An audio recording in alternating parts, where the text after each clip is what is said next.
Bitcoin ಒಂದು live trade ತೊಗೊತಾ ಇದ್ದೀನಿ. ಏನಕ್ಕೆ ಟ್ರೇಡ್ ತೊಗೊತಾ ಇದ್ದೀನಿ ಅಂದರೆ, ಸೊ ಇಲ್ಲಿ ಆಲ್ರೆಡಿ ನೋಡ್ತಾ ಇದ್ದೀರಾ, ಇಲ್ಲಿ ಪ್ರೀವಿಯಸ್ಲಿ ಒಂದು ಅಪ್ ಟ್ರೆಂಡಲ್ಲಿದೆ ಮಾರ್ಕೆಟು. ಸೊ ಅಪ್ ಟ್ರೆಂಡಲ್ಲಿ ಬಂದು ಇಲ್ಲಿ ಏನಾಗ್ತಿದೆ, ಮಾರ್ಕೆಟು ಸಖತ್ತು ಸೈಡ್ ವೇಸ್ ಹೋಗ್ತಾಯಿದೆ. ಸೈಡ್ ವೇಸ್ ಏನಕ್ಕೆ ಹೋಗುತ್ತೆ ಅಂದರೆ, ಒಂದು ಅಪ್ ಸೈಡ್ ಮೂಮೆಂಟಮ್ ಹೋಗೋದಿದ್ರೆ ಮತ್ತು ಸೈಡ್ ವೇಸ್ ಹೋಗೋದು, ಇಲ್ಲ ಅಂದರೆ ಡೌನ್ ಸೈಡ್ ಬೀಳೋದಿದ್ರೆ ಇಷ್ಟೊತ್ತಿಗೆ ಅಲ್ಲೇ ಬಿದ್ದೋಗ್ಬಿಡ್ಬೇಕಾಯ್ತು ಮಾರ್ಕೆಟು. ಸೊ ಬೀಳ್ತಾ ಇಲ್ಲ, ಇಲ್ಲಿ ಬೇಜಾನ್ಸಲ್ಲಿ ಟ್ರೈ ಮಾಡ್ತಾಯಿದೆ ಮಾರ್ಕೆಟ್ ಮೇಲೆ ಹೋಗೋದಕ್ಕೆ. ಸೊ ಅದಕ್ಕೋಸ್ಕರ ಇಲ್ಲೊಂದು ಸ್ಟಾಪ್ ಲಾಸು 34 ಪಾಯಿಂಟ್ಸ್ ಇದೆ. ಸೊ ಟಾರ್ಗೆಟ್ ಬಂದು 182 ಪಾಯಿಂಟ್ಸು. ಸೊ ನೋಡೋಣ. ಸೊ ವಾಲಟಿಲಿಟಿ ಕೂಡ ಇದೆ. ಸೊ ವೆಯ್ಟ್ ಮಾಡಿ ನಾನು ಟಾರ್ಗೆಟ್ ಅಚೀವ್ ಆಗುತ್ತಿಲ್ಲ ನೋಡೋಣ. ಸೊ ರಿಸ್ಕು ಕಮ್ಮಿನೇ ಇರೋದು. ಸೊ 1:1 ಬಂದಿದ ತಕ್ಷಣ ಅರ್ಧ 50% ಕ್ವಾಂಟಿಟಿನ ಎಕ್ಸಿಟ್ ಮಾಡ್ಕೊತೀನಿ.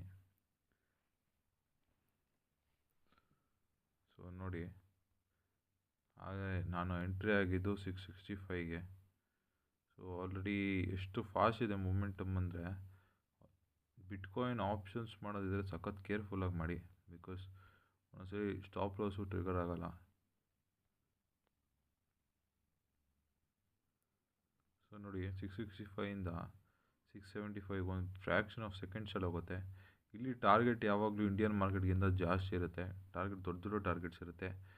ನೋಡಿ, ಇಲ್ಲಿ 34 ಪಾಯಿಂಟ್ಸ್ ರಿಸ್ಕ್ಗೆ 182 ಪಾಯಿಂಟ್ಸ್ ಅಷ್ಟು ನಿಮಗೆ ರಿವಾರ್ಡ್ ಸಿಕ್ಕಿದ್ರೆ ಯಾವ ಥರ ಇಂಡಿಯನ್ ಮಾರ್ಕೆಟಲ್ಲಿ ಈ ಥರ ಸಿಗೋದು ಸಖತ್ ರೇರು.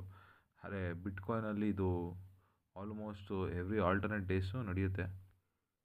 ಸೊ ನೋಡಿ, 665 ತೊಗೊಂಡಿದ್ದು ಆಗಲೇ 703. ಸೊ ಇದು ಡಾಲರ್ಸಲ್ಲಿ ಟ್ರೇಡ್ ಆಗೋದು ಇದರಲ್ಲಿ. ಸೊ ಇದು ಡಾಲರ್ಸ್ ಲೆಕ್ಕ, ಇದು $665 ಅದು. ಸೊ $1 ಬಂದು 89 ಹತ್ತತ್ರ ಇದೆ. ಸೊ $665 ಆಲ್ಮೋಸ್ಟ್ 30 to 40K ಹತ್ತತ್ರ ನಿಮಗೆ ಬೀಳುತ್ತೆ ಒಂದು ಲಾಟು. ಸೊ ಅದು ನೀವು ಮಾರ್ಜಿನ್ ತೊಗೊಂಡ್ರೆ ಬರೀ ನೀವು 5,000 10,000 ಅಲ್ಲೇ ನೀವು ಟ್ರೇಡ್ ಮಾಡ್ಬೋದು. ಆದರೆ ಮಾರ್ಜಿನ್ ತೊಗೊಂಡ್ರೆ ನೀವು ಬೇಗ ಲಿಕ್ವಿಡಿಟಿನೂ ಸ್ವೈಪ್ ಆಗೋಗುತ್ತೆ ನೀವು ಜಾಸ್ತಿ ಮಾರ್ಜಿನ್ ತೊಗೊಂಡ್ರೆ. ಮಾರ್ಜಿನ್ ಕಮ್ಮಿ ತೊಗೊಂಡು 10x 20x ಎಲ್ಲ ಆರಾಮಾಗಿ ನೀವು ತೊಗೊಂಡು ಮಾಡ್ಬೋದು. ಅದ್ರ ಮೇಲೆ ತೊಗೊಳಕ್ಕೆ ಹೋಗ್ಬಿಡಿ. ಸೊ ನೋಡಿ, ಆಗಲೇ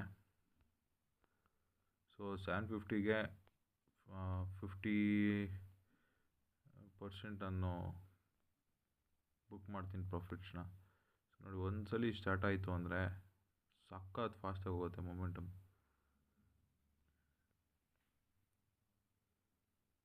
ಜಸ್ಟ್ ವೆಯ್ಟ್ ಮಾಡಿ ನೋಡೋಣ ಯಾವ ಥರ ರಿಯಾಕ್ಟ್ ಮಾಡುತ್ತೆ ಮಾರ್ಕೆಟ್ ಅಂತ.